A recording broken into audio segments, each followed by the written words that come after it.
The Onion Lake Cree Nation is taking the Alberta government to court over its landmark Sovereignty Act. We're not asking for changes in any legislation.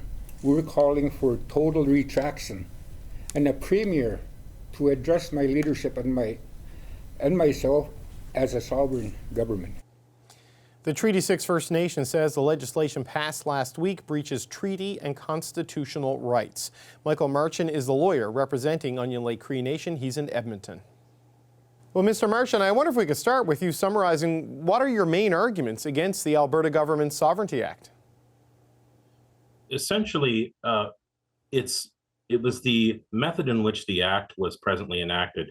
As you know, it was enacted very, very recently. The government hasn't yet really done or undertaken any action with respect to the act. However, the way in which the act was very swiftly introduced, pushed through the legislature, there was a motion for closure, as you can read in the Hansard, and in particular, mentioned in the Hansard that there was absolutely no consultation with respect to, at the very least, my client, Onion Lake Cree Nation. And so it's really the way in which the act was enacted that is the argument for its unconstitutionality. Okay, so there are other arguments as well. Yeah. Okay, but just let me touch on that point. Is this primarily an objection to the process, or is it an objection to an infringement on rights the way it is drafted? Well, it's an objection to the process, and it's an objection to not so much an infringement upon rights, but an infringement upon the treaty relationship as between the Crown and Onion Lake Cree Nation, an infringement upon jurisdiction, if you will. Right, because they had the Crown has a duty to consult. Is that the central argument there, sir? Yes, the Crown has a duty to consult, and further to that duty as well, there's also a duty imposed under international law, under the United Nations Declaration on the Rights of Indigenous Peoples, as well to consult, especially in respect of legislation that may affect Indigenous rights.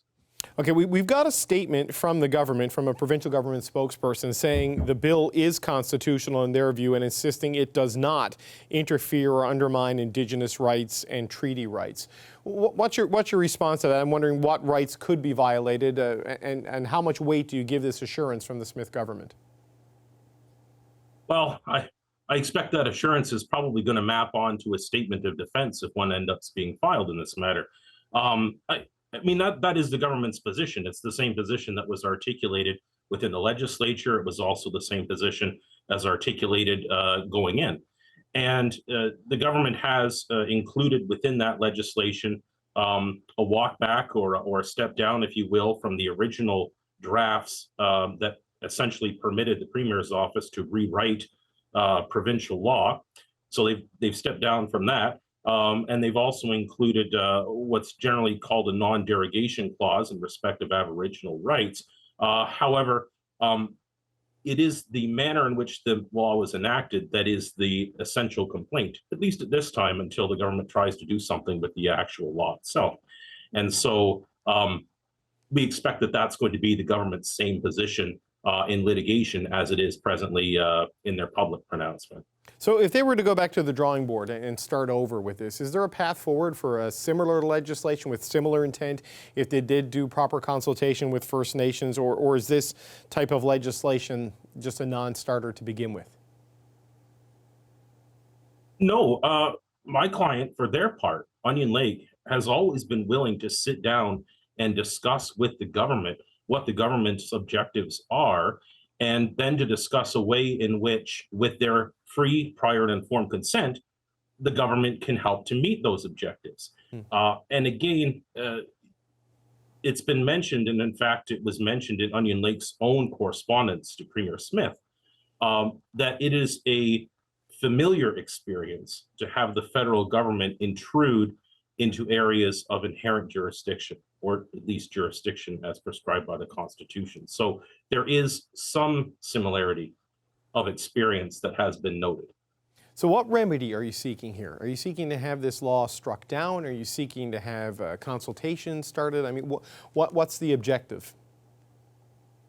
Well, the remedy as sought in the statement of claim is to have the law declared unconstitutional and to have a declaration that the law as it stands in the manner in which the way the law was enacted is an infringement upon Onion Lake Cree Nation's rights. That is to say, treaty rights as well as an infringement upon their inherent jurisdiction.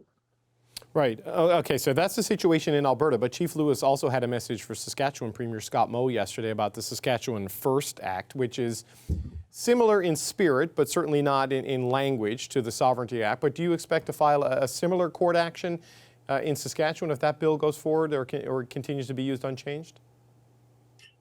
Well, presently, pardon me, presently the bills has been referred to committee. Mm-hmm. And so we're hoping that Premier Moe and his fellow legislators take a lesson from the statement of claim that has been filed in Alberta and actually engage with Onion Lake Cree Nation in respect of the Saskatchewan First Act. Presently, we can't file any statement of claim until the act itself actually becomes law. Right. And so we're hoping that our legislatures in Saskatchewan are prepared to engage with Onion Lake Cree Nation, given their position and their willingness to enforce their rights in courts of law. So right now it's Onion Lake First Cree Nation. That is your client. Have you heard from other First Nations who may sign on or join this or pick up a challenge in Saskatchewan should it proceed as it's moving right now? Oh yes, my phone's been very busy. There's quite a few that certainly identify with Onion Lake's position. Others are prepared to align themselves quite closely from a legal standpoint with Onion Lake's position.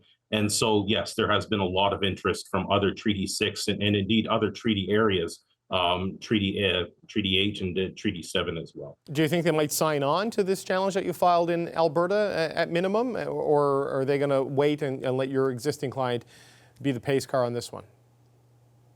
Well, presently we are the pace car. As far as I know, we're the first out of the gate in respect of filing a challenge to the Alberta Sovereignty Act.